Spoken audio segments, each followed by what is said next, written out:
Today preparing carrot halwa. 2 tablespoon నెయ్యి వేసుకొని carrot తురుము వేసుకొని ఫ్రై చేసుకోవాలి. చూడండి, కలర్ చేంజ్ అయింది, 70% కుక్ అయింది. ఇప్పుడు ఏం చేస్తారంటే కాచి చల్లార్చిన పాలు ఉన్నాయి కదా, అవి యాడ్ చేసుకోవాలి ఇందులో.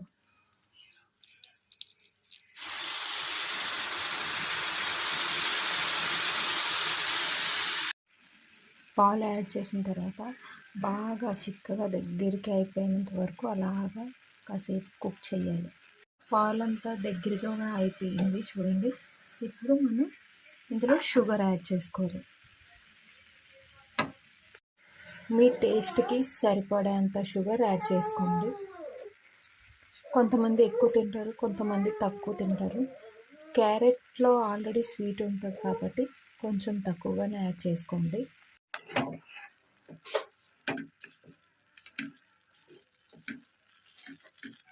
ఇప్పుడు ఈ షుగర్ ఇదంతా దగ్గరగా అయ్యేంత వరకు సిమ్లో పెట్టి ఒక 5 minutes కుక్ చేసుకోవాలి. ఇప్పుడు ఫ్లేవర్ కోసం యాలకులు యాడ్ చేసుకోండి.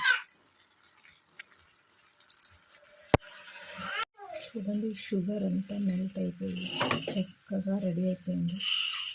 ఇది ఇప్పుడు మనం సర్వింగ్ బౌల్లో తీసుకొని చక్కగా ఫ్రై చేసిన డ్రై ఫ్రూట్స్తో గార్నిష్ చేసుకున్నాం. 2 tables నెయ్యి వేసుకొని అందులో కొంచెం జీడిపలుకులు వేసుకొని గోల్డెన్ బ్రౌన్ కలర్ వచ్చినంత వరకు ఫ్రై చేసుకోవాలి.